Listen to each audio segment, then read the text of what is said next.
We are fortunate today to have a special guest with us, David, who looks like he's in a library. David, I think you look like you're in a library, like maybe the back room. Now the good thing we're very lucky to have David with us because anytime we get a West Coast visitor on an East Coast morning call, it requires such a debt of gratitude because it is the middle of the night out there. Yeah, there you go. Exactly, David. Thank you. It's the middle of the night. David comes to us from the Bay Area. Like many of our guests, David and I share a fortunate seat inside of Gary's mastermind. And, you know, David, I had the opportunity to listen to your Millionaire Real Estate Agent podcast, which was really fantastic. Oh, And thanks for doing that. um, we started this Friday morning call, which we call our leadership and personal development call, about 5 years ago or so. And we have people from kind of all walks of life join us to share, not the sort of made for prime time stories, right? Like we're looking there's the MREA podcast, which is the Jason Abrams, curated. Let's hear the David Gunderman, success story. But what we like to dig into, because I think it's where the real gold is, the lessons, right? Is the leadership journey. Now you run a team that does about 200 million a year, if I'm correct. Yeah. In one of the most, if not the most competitive markets in the country, in the Bay Area. And I am so excited to welcome you here to our humble team here in Central Connecticut. So thank you for joining us. Thanks for having me, all. Yeah. I'll try to be articulate. I am like half asleep, but I'll do my I very mean, you probably said yes. This is what happens to most of our West Coast. They say, absolutely, I'd be willing to do it. And then we throw out it's 8:30 in the morning, and they go, wait a second, you mean 5:30 in the morning? We go, well, 8:30 for us, 5:30 for you. But I'm hearing my voice for the first time right now. I don't know what it sounds like. you sound fantastic. All right, I'm good. I'm going with it. David, how now I don't want to steal any of your thunder. I want you to tell the story, but you got into real estate not as a primary career. There was a career before this. Yeah. Tell the crew about kind of how you found your way into this industry. I grew up in LA. I was a theater kid. I was into theater and ended up being decent at it. Had an agent out of my senior year of high school from a theater festival where I won an award, and so I went to UCLA and studied theater. And while I was there, I was planning. I kind of freaked out. I was like, I can't have a career in the arts. I can't do that. That's gonna suck. So, And what was the thing about what did you think? Why did you think it was going to suck? well, I was gonna have no money. No money. Yeah, exactly. Yeah, no money in general. Like, I was gonna have like no pursue your stability. passion and be broke is not always so great. Yeah. Yeah, I had my depression era dad's voice in the back of my head, although my parents were very supportive, but like I was nervous about it. So I was going to go to law school. And then as I was graduating from UCLA, I got cast in a Broadway show out of an LA audition. So I thought, well, I'll go do a show on Broadway and that'll look good on my law school applications in a year. What show was that? That was Meet Me in St. Louis. Oh, awesome. That's amazing. Yeah, it was really fun. So I went out there and while I was in that show, I got another Broadway show and like 10 years went by. And fortunately, mind you, I made like, $30,000 a year, but I was able to buy a studio apartment on the Upper West Side and not wait, like not take secondary jobs and work as an actor for 10 years, which was super fun. And then, Um, and you were living in New York. yeah, living in New York. Awesome. Okay. Yeah. So how did you wind up on the West Coast? So while I was on a national tour of a show, we came through the Bay Area, and I met the person who was going to be my future husband, and had a year and a half long distance relationship, which was fraught, and continued out some contracts I had, and some theater contracts I had, and then one day said, "Yeah, I'm going to come out and just visit you for a month. I'm going to take a little break," and I never went back. So you did it for love. You I got to love. San Francisco for love. I love it. That's awesome. Then I had a small stint working for a magazine while I tried to figure out what my identity was. Because when you're in these sort of younger, intense identity careers, and you break away from them, you have a crisis for a while. You don't know who you are. And like, do I go to grad school? Like, what do I do? What do I do? And Right. It's not the yeah, it's so not inside the typical traditional path that mhm. a shift. I love how you just defined that, an identity career. Um, Yeah, I mean, I see it that we have on our team two Olympic rowers, and these guys, spent their entire youth just doing nothing but, moving a paddle through water because, you have to do that 24/7 to be an Olympian. And then, Mhm. when that career's over, you have the same identity crisis. Like, who am I? What have I been doing? Like, I'm 26 years old. Like, all my other friends went into, I have very traditional paths, and I'm just sort of like, what's next? Mhm.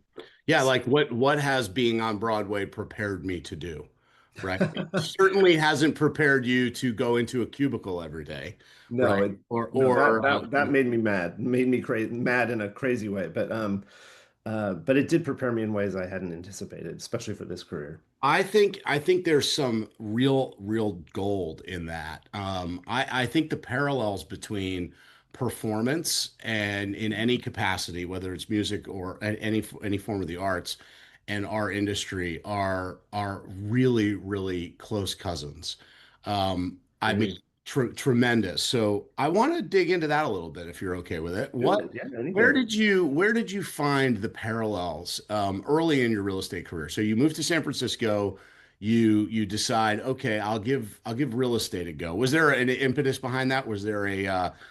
moment where that yeah, what happened? How did real estate show up on your radar? Oh, well, the magazine I was working for dissolved because it covered the internet economy, and after the dot bust of 2000, I went into real estate because there were no other jobs. Like literally, Sure. there were no jobs. Yeah. And honestly, I think if somebody had offered me a 40 or $50,000 a year marketing assistant job, I would have never taken this path. But there were no There were jobs. none. Yeah, right. Okay. Yeah. And we had just, somehow cobbled our pennies together and bought this really sweet little house in Alameda, California. And I was like, and we were adopting these kids from foster care, and I was just like, what? I got to get a gig. I got to do something. And I had a low opinion of real estate. I thought it was sort of a used car salesman job, and the guy who had helped us buy our house was a really decent person. And I thought, oh, well, that wasn't what I expected it to be. Why don't I go? And so I asked him, like, can I come do this for a little while? And he was like, yeah, get over here. And it changed my life. Now that what give me time frame. What year was that? 2000. So in 2000, what was he running a team? Was he a broker? Like what He was was an that? agent in an office. He Okay. eventually did buy that office and became the broker of that office. Yep. And he was sort of one of the three managers who trained people, but he was just a good person. And So good it really, person, mentored you early, yeah. he brought you in, said, "Yeah, you might have the skills for this." Yeah, yeah, yeah. And Uh-huh. people were saying like things to me like, there's a tipping point at year 5, and I'm like, oh, you think I'm going to do this for 5 years? Yeah, yeah. I kind of came in brash and I mean, I was open and diplomatic, but I in the back of my head, I was like, this is just a holding place. I'm just doing this till I figure out where I'm going to law school. Yeah, and then it was brilliant. You discover very quickly like this isn't a sales job. This is an advocacy job. This is Yeah, negotiation. This is design. This is contracts. This is you're never selling anything. You're never. just putting people together and then protecting their interests. And How did you that's brilliant. how did you figure out early? Because I think we have a great group here across we have people on the team that have been in the business for 20 years, and we have people that have been on the team for less than 3 months. Yeah. How did you know early in your career that you were onto something, and when did it happen? So like there clearly you brought a certain amount of sort of inherent skill, but you didn't have any of the knowledge of real estate. You'd bought a house, right? And so then you get this mentor that says, yeah, come with me, let's do this. And I think that first year is so crucial for people when they're figuring out like, am I gonna make it? Am I gonna like it? Mhm. What's actually in store for me? I love to dig into that a little bit. When did you know, like, oh shoot, like you were joking, you said like I'm not doing this for 5 years, but But at some point, a light bulb went off and you said, maybe there's something to this. How did that happen for you? There's so many layers to that, but I'm going to I- try to break it down a little bit. I mean, I got clobbered my first year, absolutely clobbered. Probably because I didn't want to do the things that people were telling me I had to do. Ooh, And say that one louder, please. Yeah, for the well, people no, in well, the I'm back. gonna, you may not want me to. I set up a bunch of values for myself. Like, there's just things that are intrinsically uncomfortable for me. Like, I'm not a predatory person, so I couldn't go out and knock on doors. That's just, and to this day, I haven't. Like, I can't do it. So, I mean, I had to find it. And getting back to your theater question, I think this is a key part of that, which is like, theater is a game of standing in a line or in a waiting room or on a stage with 30 people or 50 people who look relatively similar to you, and you have to get the one job that's available. Mm, Like, very. it's a game of differentiation, and you have to you have to have some sort of spark or charisma or X factor to make sure you beat back 29 or 49 people for that one job.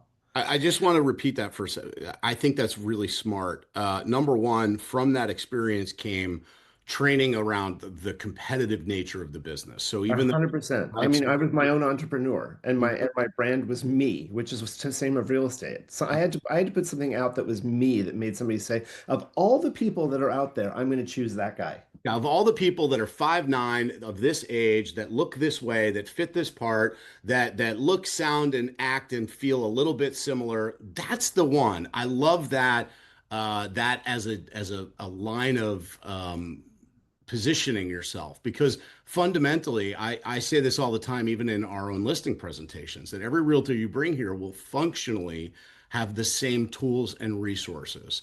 The Yeah. thing that you hire is how they use them and what differentiates them from everybody else. A So hundred percent. And I love tell my that. team all the time, like, you may be competing with one or two or three people, like that's a piece of cake. And there's Mm, endless opportunity. There's constant job interviews if you're doing it right. So like that's just a wealth of opportunity. That's shooting fish in a barrel mhm. compared to where I came from. Yeah, that's Um, wonderful. All right, so Broadway trained you to differentiate yourself. So you're in that first year and you already know how to do that.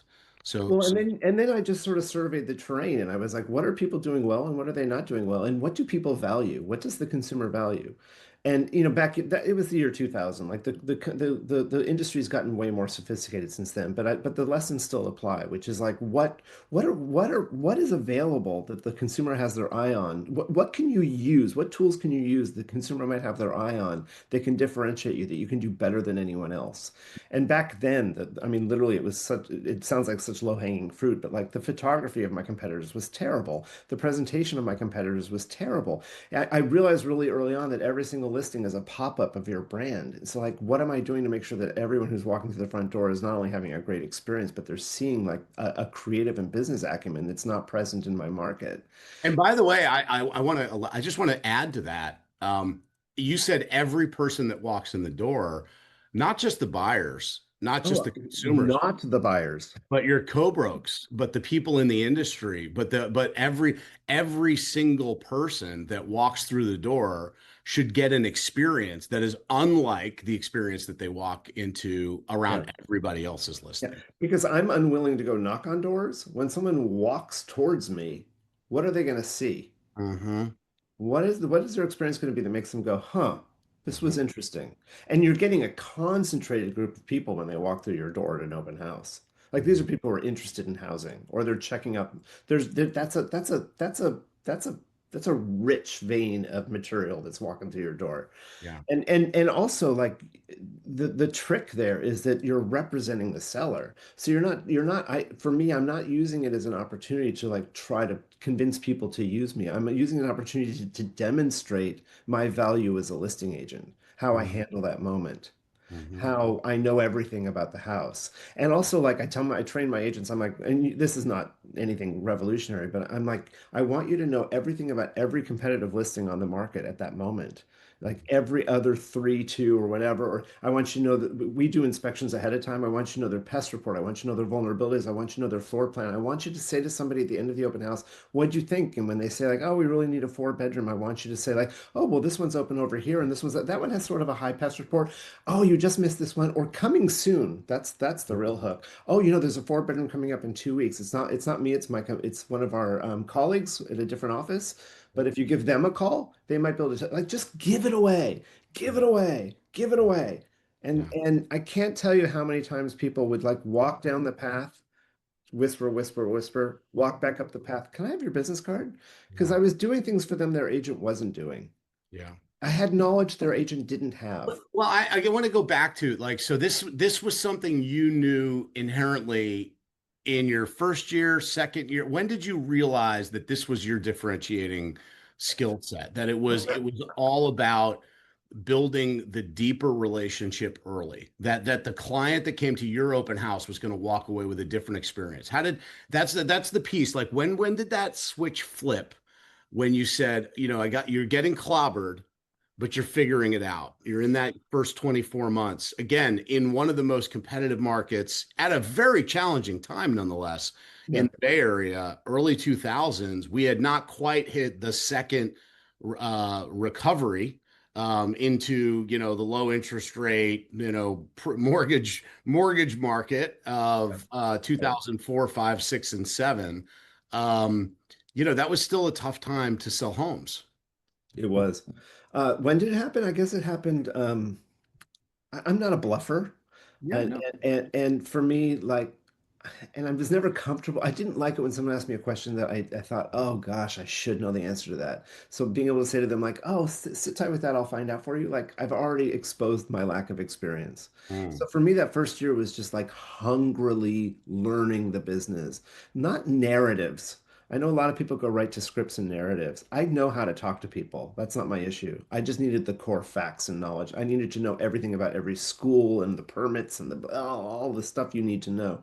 And as soon as I sort of locked in, by listening to people and asking a lot of questions and reading the contracts word by word, because I need to know every nuance of these things. And I need to know how the contracts, and our contracts in California are thick. They're big Yeah. contracts, like what this triggers and how that could maybe, and just listen to different deals and experiences. And as soon as I sort of locked in the knowledge of the industry, and locked in is a big word because you're always learning, like then it sort of started to go. So that was probably towards the end of the first year, going into my second year. And something else I would add, just because I think it's relevant for the folks listening here.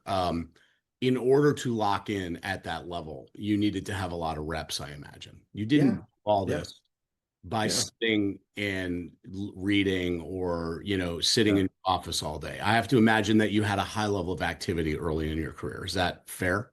Yeah, I got there. But the other thing, the big moment for me, honestly, was, and this was before there were no teams back then. The teams didn't really exist. Yeah. And there was a really successful agent in our office, who was not that social. She was kind of in her own. Something she took a liking to me and had too much business and said, do you want to share this listing? And I was like, oh my God, yes.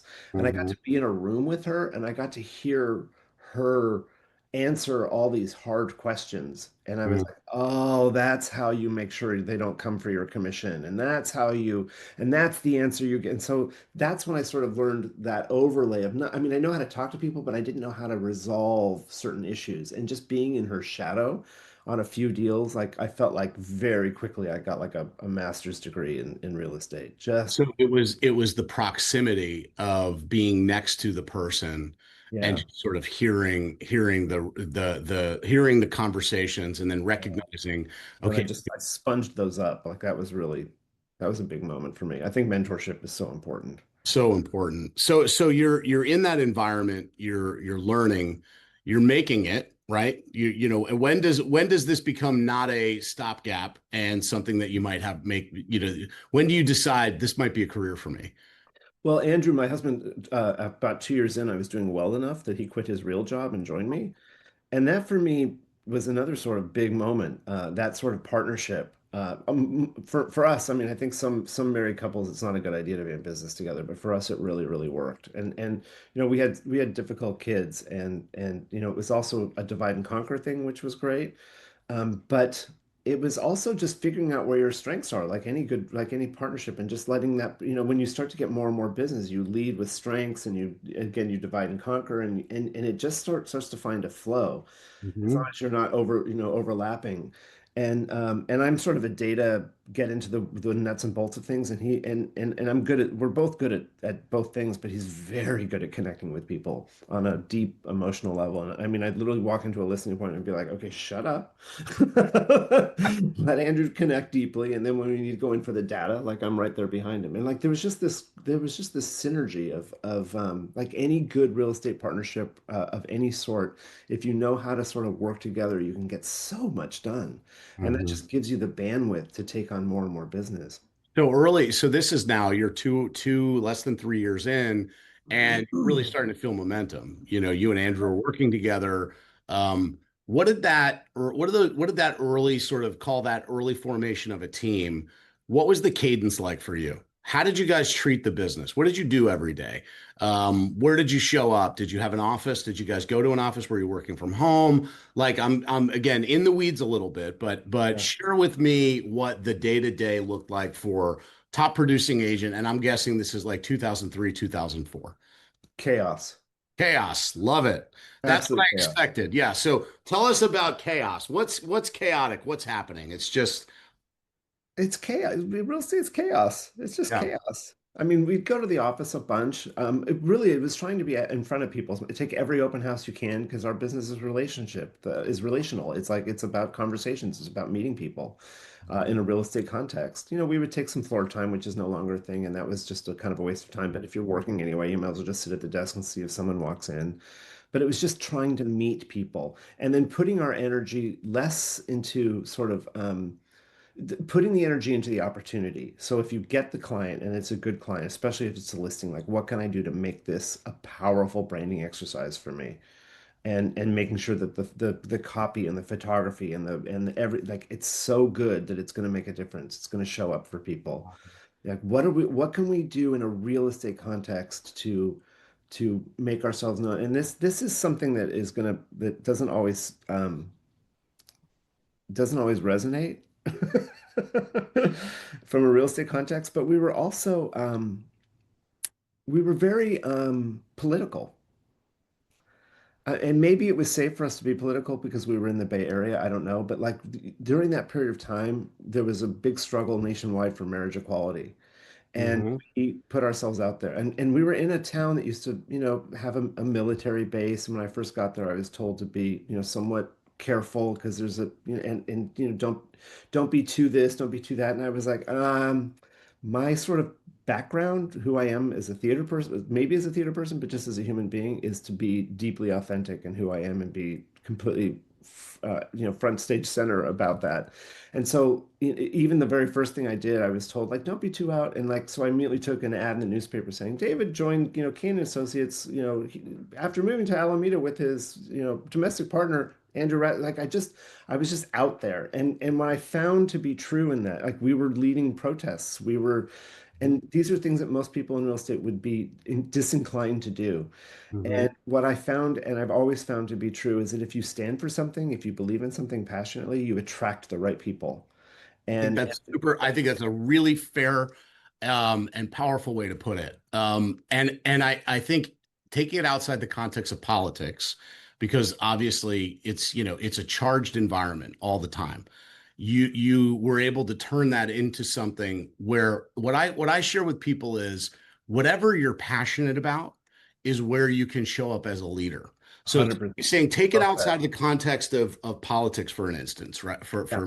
And say, it doesn't matter if what you're excited about is backpacking, running, bowling. It doesn't matter. Be the captain of the squad, be the one that organizes the thing, be the person that brings people together. What's wild and magic that happens is people see you in that context of something Hmm. you're passionate about, and you never have a real estate conversation with them. But when they Hmm. think of a Hmm. person that they need in a time when they need to make decisions about real estate, they turn to you That's so because well said, Matt. they turn to you because they see the type of leader, the type of person you are around something that you're passionate about. And they said, well, if he can organize a softball schedule like this, then Mhm. he must be a person that I can rely on when it comes time for me to buy, sell, or invest in real estate, or I have any kind of real estate question. So I think that it's this the way you described it, if you know, at that time for you, it was, I must be authentic and stand for what I believe in politics or in a political position, but it really could be anything. And I would say this too. 100%. There are so many lightning rod issues out there that, again, it's such a politically charged environment right now. It's a you know, it's just a wild time. But it could be your faith. You know, it could be your faith, like being Totally. a leader in your church, or Yes. it could be just in your PTA, in your school, and just saying, look, the fundraiser has been subpar, but this year we're going to break a record, and I'm going to lead that. I'm going to drive it. So I love that you brought that to us. So thank you for that. Well, one of the the biggest moments in our career is for whatever reason that was I won't go into the reasons, but we ended up putting our kids into private school, which was not something we expected to do, nor could we afford. And we figured, I don't know how we're going to do this. And when you're in a school like that, they immediately come to you and they say like, "Hey, do you want to take out an ad in the school, play program or whatever, or do you want to, and with your real estate business?" And I thought, I no, I don't want to do that because I don't want to be that guy who's like like I don't want people to when they walk up to me feel like I have an agenda. I don't want to be the realtor in the community, but I want to be the realtor in the community, but I don't want to be overt. I love it. I signed up for all the committees nobody wanted. I was on the lice committee and all this sorts of things, and just like got to know the parents.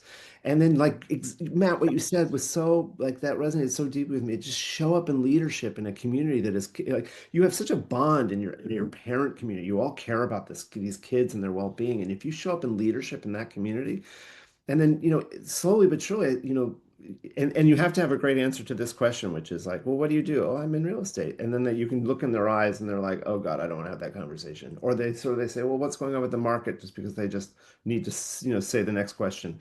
And you got to have a great answer for that. You got You to got say to. something that makes them go like, what did you just say? Like you have to have a really intelligent answer to those questions so that they lean in with curiosity. And it's just a series of planting seeds until somebody interviews you. And So then I'm you, hearing, I'm going to dissect this. Three things that you just said. One is you put yourself in a situation where you can show up as someone that people would be curious or interested in talking to, period. Not necessarily about real estate, but yeah, just in general. So you put yourself in a situation where people say, I'd like to have a conversation with that person. And then you prepare yourself for the conversation so that when they say the inevitable, what do you do? Which is it's one of the first, three questions that 99% of people ask. You're prepared. You actually have the quality answer that gets them engaged. And then you prepare to deliver value to them in whatever capacity that they want. So I hear that like three-step process. So number one, you put yourself out there. Number two, you are prepared for the question that you know is inevitably going to come. And then number three, you're prepared to deliver value. yeah, 100%. And then the first person hires you and you kill it for that person. And then next year, two people hire you. And by year four, you're selling eight houses. And these are luxury houses Well, in a for market sure. that wasn't otherwise I penetrated. don't want to, I don't want to make you jealous, but we're out here cranking deals 300,000, 350 on the regular. So I Yeah. know that you would much rather trade in your $2.5 and $3 million houses for our 300,000. Again, we understand the jealousy that you feel right now, but for sure, the clientele that you're serving has a level of expectation that you're going to be sophisticated enough to handle the quality of product that they're going to entrust you to sell. So, Yeah. And um, then event just to finish the story, eventually I'm asked onto the board of the school, and now I'm in the elite room. And this is the slow burn towards like this kind of success. And I don't for me, again, it's all for me. If I'd gone the more obvious route, I don't think I would have had the same outcome. mhm, mhm, Get in there and be a leader. Don't mhm. try not to don't muscle it. Just let But it there evolve. was, yeah, there was another part of this that I think is crucial is that you said for you it was about authenticity. Yeah. And I do think that that's an element that I've experienced in leadership over the last 15 years of leading agents, that just because someone else is leading a group of or is in the PTA, doesn't mean that that should be the thing that you do, Mhm. unless you are really passionate about being in the PTA and dealing with the school politics and being on the lice committee and worrying about what color the brochures are going to be. If you can't show up authentically interested and committed to the thing, that ain't your thing. Right. Yeah. So I think you have to start with the authenticity component. And here's the beauty of it that I love to just constantly reiterate. Um, Everyone is passionate about something, and there are always other people that are just as passionate as you. That like you will become a magnet for those people, no matter what weird, quirky thing that you're into. Whether it's collecting comic books or baseball cards or GI Joe figures or weird eclectic music. It doesn't really matter. There's a group of people in and around where you live that are likely to be just as passionate about you, and they're just dying for somebody to build community around it. All you have to Yeah. do is go on Reddit for 8 minutes to see how many weird, quirky little groups there are out there of people, right? Dan's laughing, that get together over the most bizarre things, but people are so thirsty for community and so hungry for that type of connection, that if you become the person that's authentically leading that group, you naturally have this advantage in the industry. There's one person in our office, I love her. She was a former tattoo artist, and she has a whole community of people that for whatever reason were not accessing real estate to build their wealth. And Mm, sort of group of people who, I don't know, I think they would define themselves as sort of underground or just something alternative. I'm not sure what how they would self-define, but like this is a group of people whose lives she has changed yeah. over the course of time. And Yeah. this is her base and her Yeah, niche. I think there's a it's I so think cool. I think there's a lot of groups out there that they don't have access, right? For whatever reason. Maybe it's just simply because they don't know a realtor, right? How many people Yeah. have we over the course of our careers been able to help that would not have taken a step had they not had access to it? So, all right. So at some point your career's off and running. You've got this really great framework around being, committed to your community, being involved, putting the client first, being very brand centric, and the concept of building a team starts. Now, tell us about your team. What's the team look like? How big is it? Are there a lot of you guys? Is it a small team? What's the organization look like? Well, we're a relational business, so so we're not doing leads. So it's a Right. very it's its own organism. We're up to about 23 people. We're very admin heavy. In our market, it's really presentation sensitive. Yeah, houses have to be painted, staged at least, but oftentimes we're changing counters and light fixtures and landscaping and doing all kinds of things to get the houses ready for sale. We're on the edge of, general contracting. It's so we have in our employ three full-time project managers who are licensed realtors who make houses pretty. We have two and a half, two full-time, one part-time marketing people on our team, an operations manager, a transaction manager who does all the files, and we have a staging company and a designer related to that staging company. And so it's a big group. And then we have about 12 agents, and we cover a large geographic area, Oakland, Berkeley, Alameda, into Lafayette, Moraga, Orinda, Walnut Creek. We're the East Bay of the Bay Area, and even do a tiny bit in the city. We have a few listings in the city this year over the bridge. So a lot of our secret sauce at this point is that we can do things other people can't do because I've built this out by virtue of our volume. And Mhm. we go in and do these design reviews of a house. We'll walk through and we'll show them in the data that the dollar per square footage ranges for our homes have about a $400 per square foot range gap. Like you can Oh, either be down here or you can be up here or anywhere in between. that's the entire value of a house here. Like Yeah. there are some markets where the value of a house is $340 a square foot. So the variable that you just described would be your house is either worth zero or $400,000. We're not sure. Like a $400,000 swing is the difference between, a cesspool and a beautiful four-bedroom, two-bath house. So it's Right. what a cool comparison. Awesome. So 23 people. I love the organization. It does, and the way you just described it was exactly what I was thinking, that you're almost on the like you said, you're right up against the edge of being a GC. Now, Yeah. as the leader of the team, obviously you're the coordinator, right? The choreographer, the orchestrator of all the listings coming on, where the projects are happening. Obviously, I assume you have a really strong admin team behind you that's also doing that. How did you imagine that this would be like this clearly comes from a vision, right? That this is something unique and different that you guys do. Or maybe it's not. Is this common in San Francisco in that area? No, Yes. no, it's not common. So how did you know this would be your defining differentiator? That like I'm going to be the one-stop shop that will come in and solve for people how to get maximum price per square foot. It's just constant adaptation.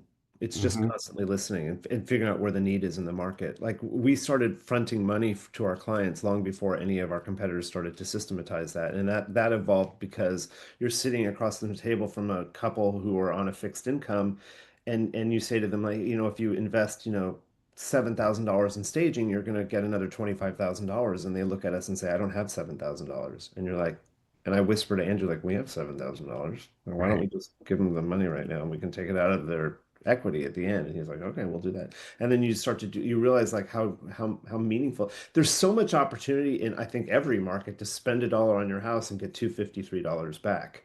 And Mhm. so we just started to like realize like we're helping people flip their own houses. Like there's people who Right. come in and flip their houses and make all the money. Like how do we help these people in this vulnerable moment make sure they're this precious asset drives as aggressively as it possibly can, knowing what we know. I love where this shows up. It shows up as real, true advocacy for the client, right? Yeah, Not basically saying, why shouldn't our client get the benefit of this versus the person who buys it?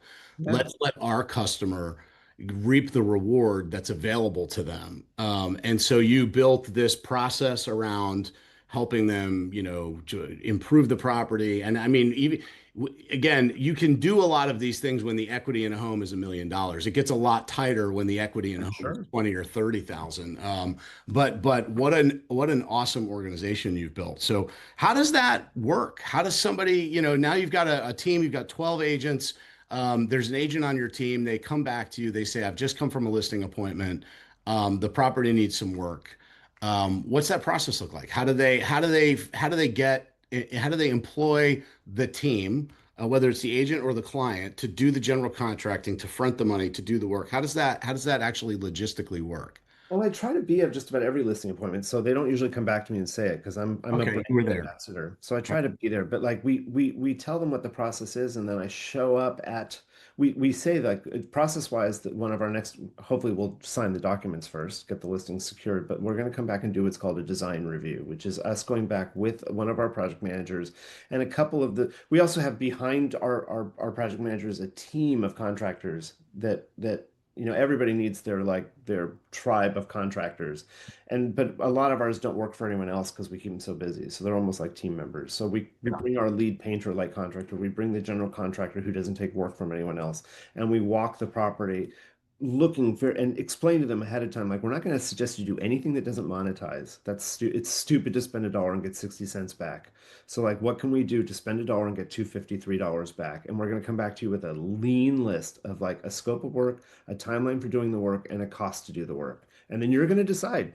I'm an advisor, you're the decider. I don't want to lose those people who are like, it's too much, it's too much. I just want to sell it as is. I'd rather sell your house as is. It's faster for me. And I tell them that a lot. Like, it's easier for me to sell your house as is. I don't want to do all this, but I'm really trying to protect your interests because I know that if you do this, you're going to make more money. And you told me that was your goal. Right. So, but if you want to not do this, let's not do this. I, How do you feel that impacts, again, I'm in the weeds a little bit here, but it's just I'm so curious. How do you feel that plays out in a declining or depreciating market? it's dangerous. It's Yeah, more and there's more dangerous. higher risk, right? Because You've got to not over improve. You've got to not. You got to know your market, and you got to know that, and you've got to articulate that. Mhm. You've got to tell them exactly what the risks are and let them decide. And now in the timeline, you're doing some of these, projects, and I would suspect that based on the scope of work that you've described, some of these might take many, many months to get completed. Is that fair? We're fast. We're like 4 to 6 weeks. All right, so we're not redoing kitchens and things like that then. We have You not have. not often, very, very rarely. But Yeah. like sometimes the house is just, you can see the house is going to thrive if that kitchen is better. And by redoing a kitchen, we don't tear them out. We paint the cabinets and the counters and the Okay. light fixtures and Yeah, sort of the cosmetic upgrade. Okay, so 4 to 6 weeks is not that terrible where you're anticipating a major market shift. right. But Yeah. it happens. We've had a couple times we've improved and then like the market fades. And so you have to Uh-huh. tell them that's a possibility. Yeah. I am a worst case scenario guy. I have twisted myself in pretzels telling people the worst thing that can happen to them because I don't want anything to happen that they didn't see coming. Right. I've wasted so much of my breath and time telling people all the terrible things that can happen to them that never happen just because I don't want them to ever come to me and say, you didn't tell me this could have happened. I really love that philosophy. It's sort of a core element of what I think advocacy looks like is just helping people make their own decision based on all the parameters, right? And then Totally. they look at you and they say, "Well, what do you think?" Or what Yeah. would you do? Right. Yeah. And you say, Yeah. well, I'm advising these are all your options. It's got to be your decision. I tend to feel this might be the best scenario if you're okay with the risk. Yeah. I say this a lot. If this were my house, this is what I do. Yeah. Yeah. Knowing this risk and that, and in doing that, this could happen. But Yeah. this is what I do. Yeah. All right. 23 people on the team. What's the cadence look like on the team? How often do you guys get together? When do you do meetings? What's that look like? Once a week, we Once get a week. together. Every Yep. other week is Zoom. Every other week is in person. Cool. We also have a production meeting on Monday mornings, and I've slotted it out so that everyone sort of comes in for 10 minutes, so people aren't stuck in the meeting forever. But that's when we just walk through every listing in our pipeline and talk about what's going on, so everybody stays on the same page. Like where are we in the prep? Where are we in the marketing cycle? Like we just check in on every. There's usually about 40 or so in our pipeline at any given time, so we're just 40 listings coming through. Yeah. talk about every single listing on Monday mornings and just say where are we at. That's amazing. All right, if you could go back to the first day that you're on the job and give yourself some advice, what advice would you give yourself? Oh, what a fun question. I, I, I guess there's some I think the thing that I could really well just to breathe, it's going to be fine. Hmm. I Yeah. guess what I want that person to know because I was so anxious and so worried that this was just not going to go well. And at the end of the day, like just don't stress it. Just breathe into it and bring your best self to it every day. And it's just such a world of opportunity. Like when I think about all that we do and we do a lot of business. And I like to sit back and look at our market share and like within our market, which is a huge market, we have like a 1.5% market share, which is huge. But that's 98.5% market share that we're not like there's so much opportunity. So much, my God. Yeah. Insanity. And You're, there's room for you're everybody. singing. Like, don't be competitive, don't be petty, build each other up, like be generous. It's what I love about the brokerage is that it's just a generous, gracious Yeah. brokerage. And I just love that. Yeah, you're singing from my songbook around this. Like we routinely talk about the number of opportunities in the state of Connecticut. Every year, 60,000 homes will sell, which means there's 120,000 opportunities to represent a buyer or a seller. And in order to have a fantastic life, you need like 50, right? So are there 50 opportunities out of 120,000 to go and just have an extraordinary life? Yeah. Of course there are. The Yeah. only thing, the amount of opportunity is overwhelming when you really think about how much is out there.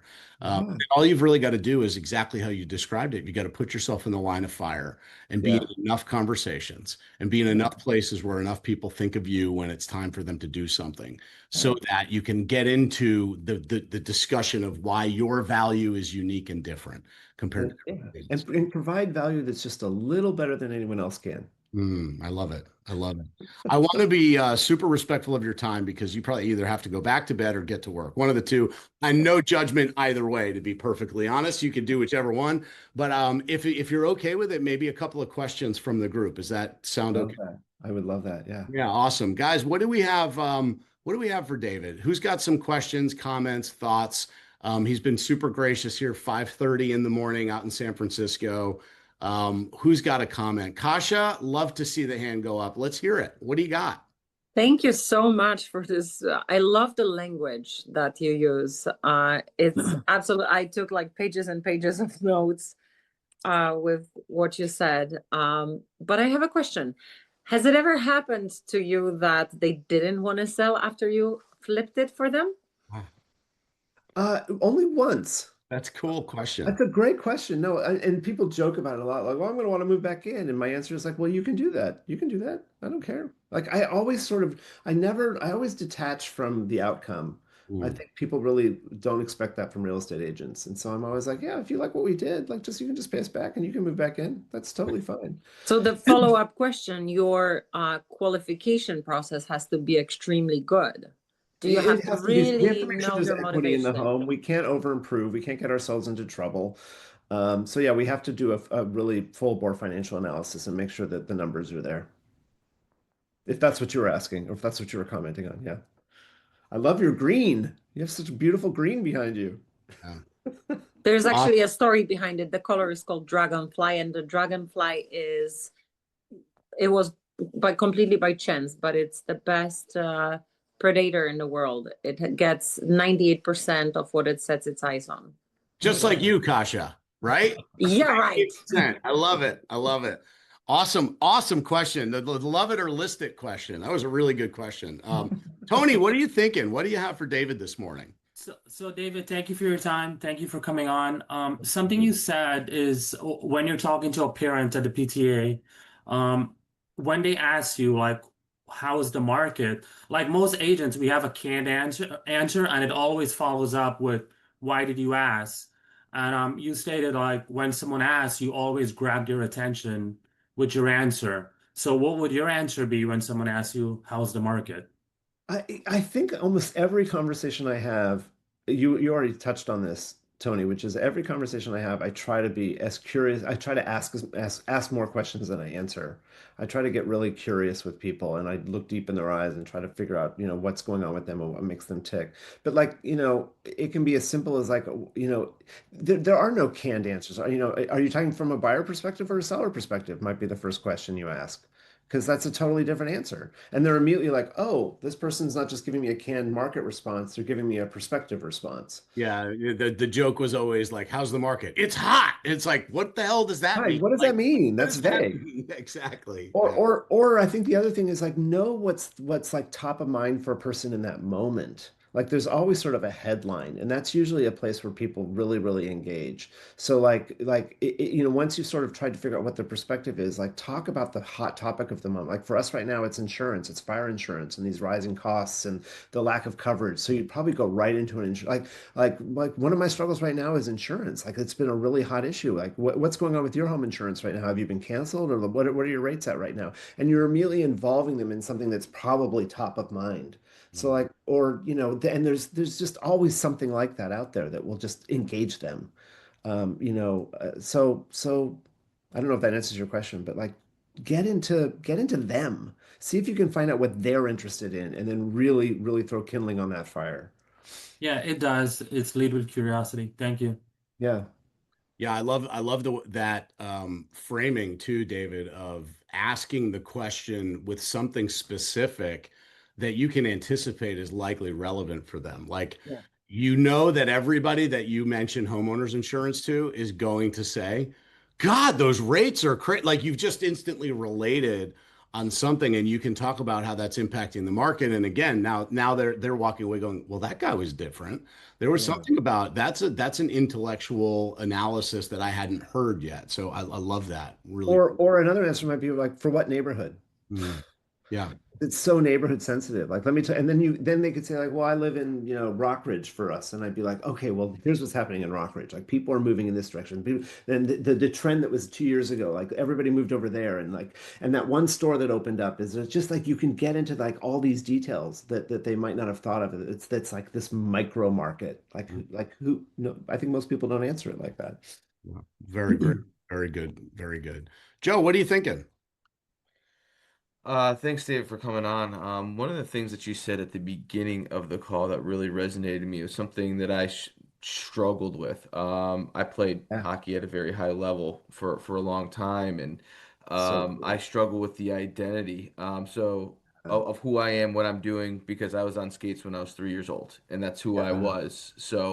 What was your experience like? What were some of the things that helped you get through that? And is there a point in time when you can say, yes, this is who I am, and maybe had redefined yourself? God, it was hard, Joe. I'm not going to sugarcoat it. Like it was hard. I needed a new purpose.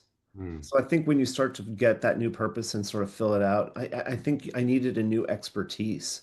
I needed to be good at something other than what I was really good at. That suddenly outside of that pond, it had no value. Hmm. And then I also think that it was important for me to sort of like on a personal level to sort of identify the things the dots that connected, like what was important to me about that, and see if you can, this may be a silly exercise, but like see if you can break down what was important to you into a value structure. Yeah. Like, see if you can find like values in your hockey career, or like what it was to be on a team, or what it was like to show up for things, or what it was like what was the culture before and after, and what in the culture did you value, and see if you can sort of draw lines like the things that really like, gave you a good feeling were being in hockey. Like, if you can get into like what were the things that mattered to you, like what can I do next, or how can I get those feelings or get that to show up in my life now. Like, what can I do? I just, it's, this is very amorphous. It's not very clear what I'm saying, but like, I think a lot of who we are as human beings is we have these sorts of things that might make a difference to us in terms of our happiness, our core happiness.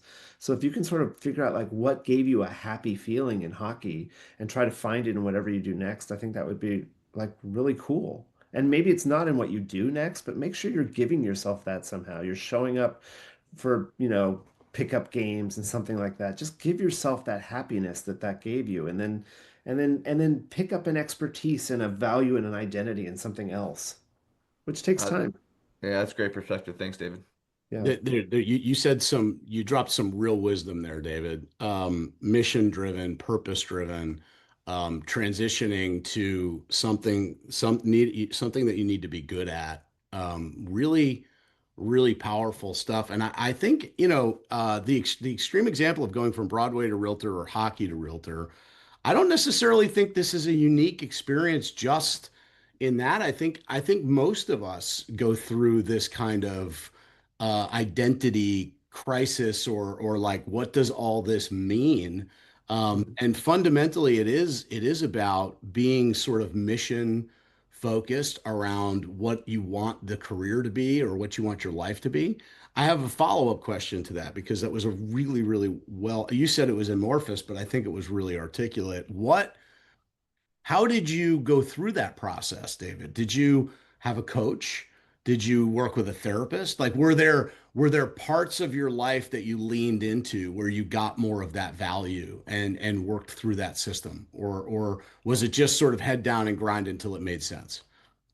Oh God. I mean, I think it was a couple things. I mean, my background was in the arts and theater specifically, where you were just constantly, one of the things you did in that career was you mined human behavior and human psychology.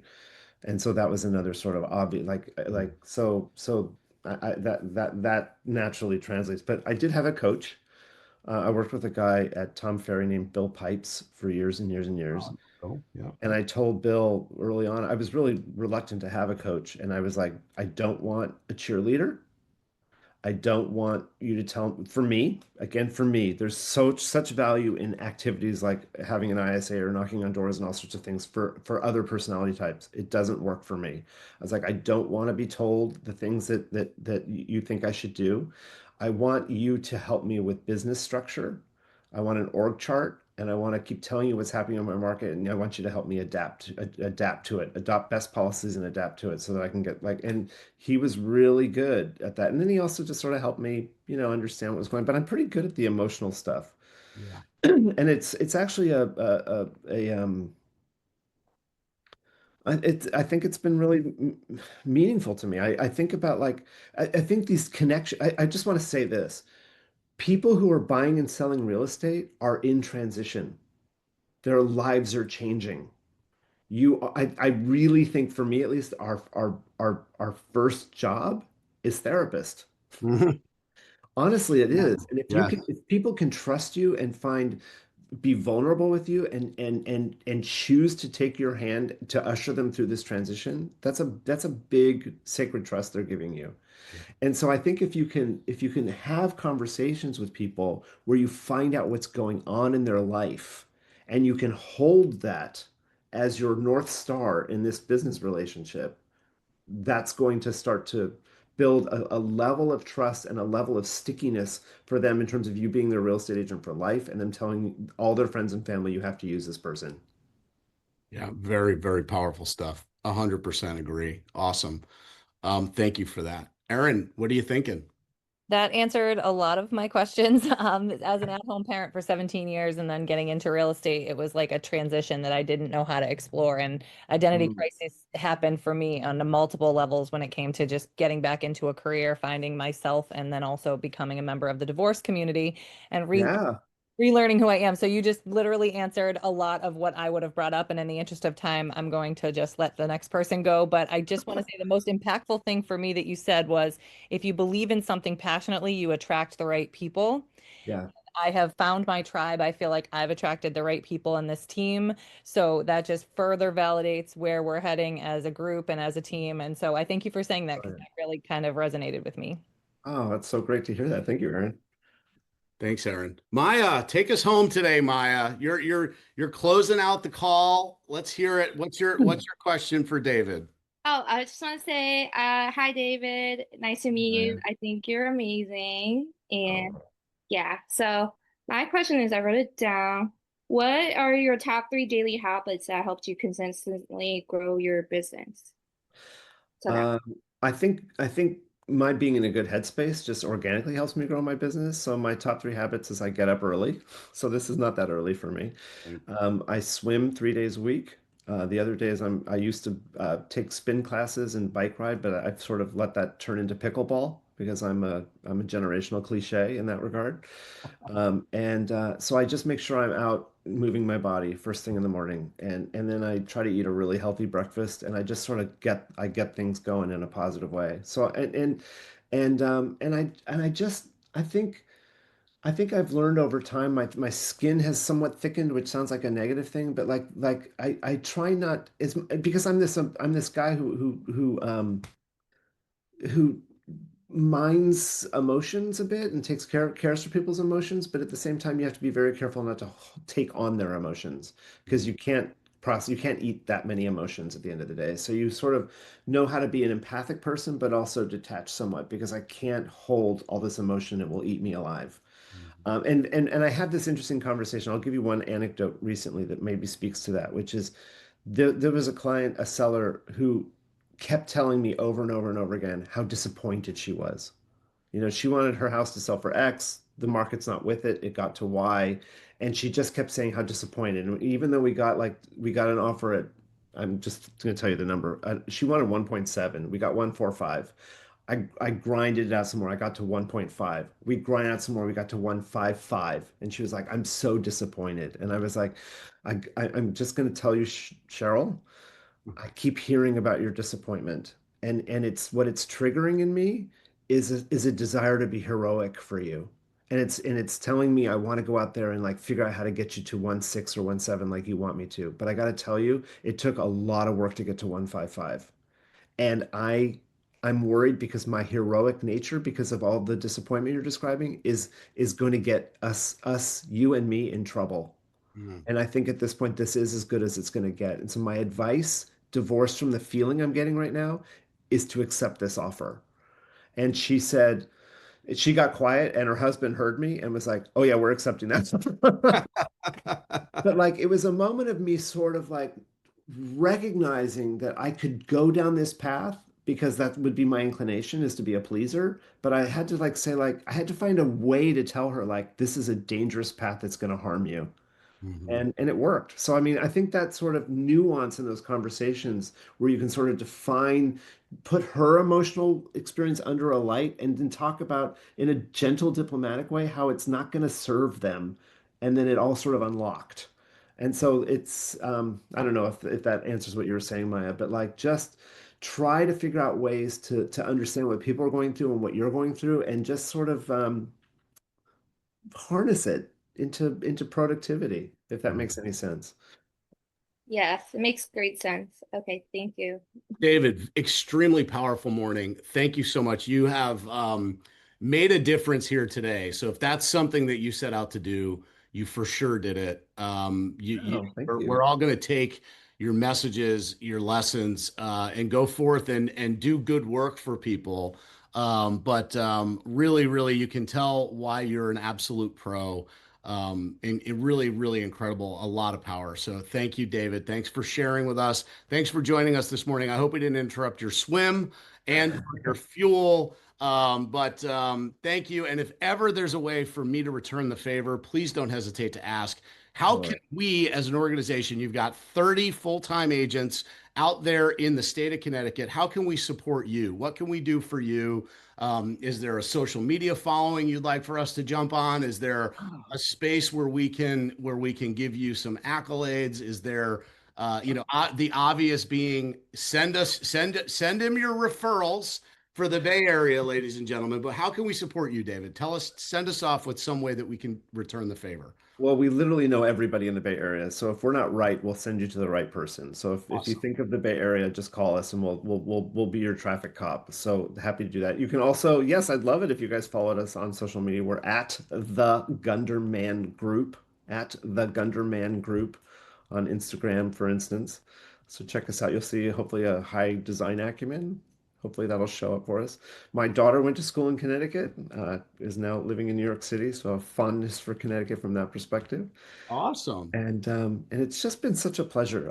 What a great conversation this morning, Matt. I'm just so grateful to all of you, and Well, thank you. Again, it's no small feat to get on a call at 5:30 in the morning, so we are very, very appreciative of it. And thank you again. So, all right, yeah. ladies and gentlemen, we know the drill. It's Friday. We break. It's 9:35, which means you ought to have your open houses ready. You ought to have your schedule ready. You know what you're supposed to do this weekend. You've got your workout of the day teed up. There's really nothing more complicated to figure out, right? We just got an amazing send off from David. Today's just another awesome day to go out and do the job, serve the people. And what are we supposed to do today? EB, tell us what's our sole mission today, Aaron Burnap? We are here to sell something, sign something, or set an appointment. Amen. Let's go do it. Have an amazing day, everybody.